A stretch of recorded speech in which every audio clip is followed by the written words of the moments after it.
friends, I'm Olga Koelsch and welcome back to my studio. Today I prepared a lesson about drawing and painting pansy flower. It's such a beautiful flower, it's everywhere, everybody knows it, and I think you could have such a pleasant time painting it. It has just such a variety of shapes, of colors, so let's break it into small shapes and paint together. Now let's start. Pansies, they have a round shape which a little bit tends to be a little bit oval, but anyway we start with a simple rounded shape. Find a center. There is this type of inner part in the middle and the biggest front petal. We just paint two lines, curved lines, and then we could draw a nice border.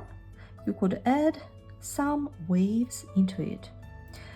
Second two petals, they cross like this, and to make it simple, it will look like you are drawing two circles, but without this part. This part stays invisible.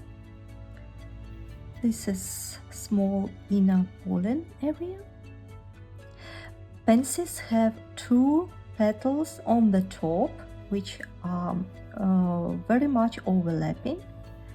Firstly we paint one petal and the other petal, and then we remove all these unnecessary lines, invisible lines, and we have our perfectly built pansy. It always helps firstly to paint in very light lines and then add all the details in slightly brighter type. Pansies, they have big variety of elements, but let's say usually it's something yellowish or light inside, some details in the middle, some contrast in the middle, some contrast ornaments in the inner part, and maybe some color difference on the edges, and that leaves us a lot of room for inspiration. If you want to keep drawing, you could add some veins which distributes like this from middle part to the edges, from middle part to the edges. This is invisible part, but we could see these lines: invisible part, visible, invisible, visible part, and so on. I make my purple mix out of quinacridone rose and ultramarine deep blue. If you vary the amount of each color, you will get very beautiful purple shade. For the flower center, you could use either yellow color or orange. And let's map out these pollen areas just with two simple, lovely brush strokes and some small brush strokes for this inner part of the flower. Wash your brush and just with clean brush drag out a little bit this yellowish color to the middle. Now we are painting this area. Just drag out. Later on we will mix it with all the rest. Now wash your brush, take diluted mix of our purple mix and a little bit overlapping with the yellow part, you could start to outline the bottom petal I always recommend you to add more curves, even if you do not see it on the picture. It's nice to add variety into your painting. Wash your brush, soften a little bit, soften this middle area. In the meantime, also mixing the colors, and keep soften it and bring it to the border. Now you could take a touch of deeper, darker purple and go with the tip of the brush in the darkest areas you have. If I look at the reference, it's in the bottom part, few drops around the edge, and right now I do not want to paint this dark, deep blue, dark color in the middle. I would like to add a little bit more of ultramarine blue to my mix. Dilute it a little bit, and I will start to paint the left petal. I create an outline.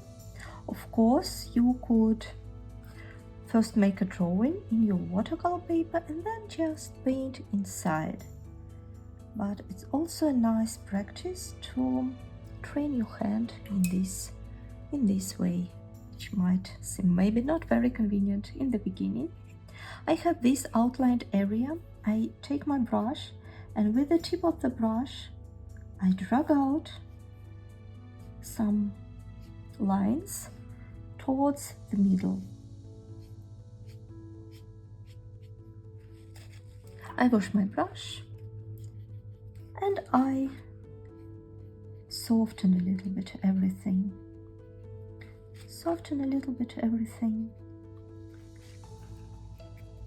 I add more and more lines, just moving my brush along these bigger lines, which are imitating the vines, lines imitating the vines. And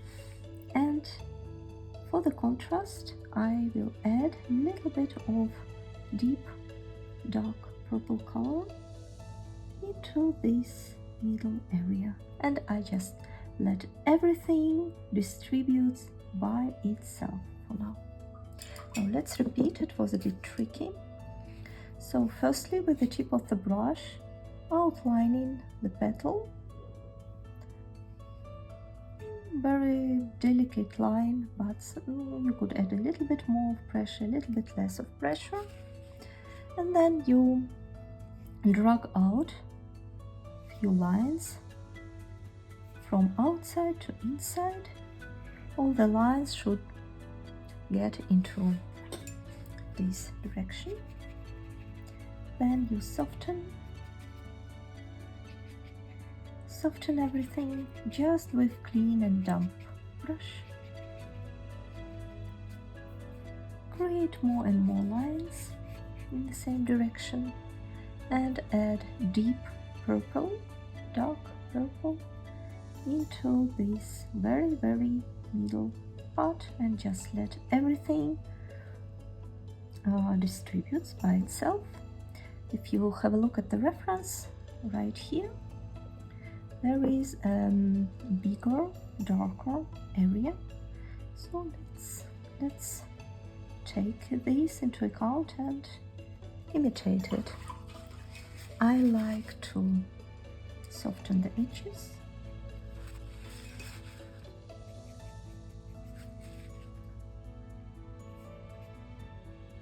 Just like this. While your paper is still wet, you could add more and more shades and colors into your flower, but once it gets dry, it's necessary to stop, otherwise it will create some unwelcome blobs. If you look at the top petals, we'll see that they are much deeper and darker in the color. Let's mix that. I think about this is nice. And let's firstly paint the one which we could see.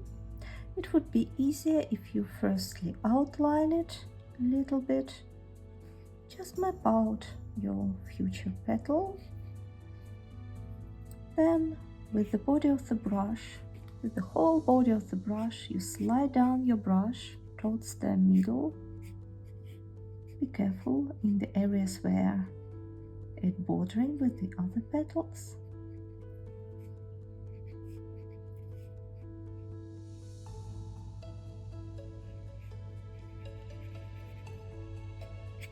Just like this. And if you have some white spots left on the paper, that's great, because that imitates very natural lighting in your petal. And of course, the more deep you go into the middle of the flower, of the petal, the darker color you could add. Have a look at your reference. You might notice that this is slightly darker in here. Just make it like this. And let's paint the second petal. It's almost invisible, but nevertheless, we first have to paint it really visible, that it is not one petal, that there are two petals. And to do this, we leave a small little white border between and just slide down back the color. Don't go too much into details, that's the most invisible part. Now let's better paint these ornaments. I love it. You could hold your brush about the middle and make very random moves. You could be very creative here. You could either try to imitate what you see or add some unprediction, some variety into your ornaments. Few more. You see here the paper was a little bit wet, and that's why it created small blobs. We will see them later, but I hope it would not bring too much troubles to us. And as a final part, you could stop right here, but if you want to make some more experiments, be sure that the area is dry. And same sliding technique as we did for the top petals. You could go with the body of the brush a little bit on the edges on a very dry paper and create some texture. Looks very supernatural, right? Be careful not overdo it. You could add a little bit of texture to the upper petals. Very gentle touches. You could firstly practice on a piece of paper before you apply it, but nevertheless, our beautiful pansy is ready. Thank you so much for painting with me. Remember that you could use any colors you like. Pansies are so different. So I'm looking forward to read your comments. I read each and every comment. I remind you to bring theory into practice, because that's the key to the progress. I invite you to join to my membership, and see you next time. Bye bye.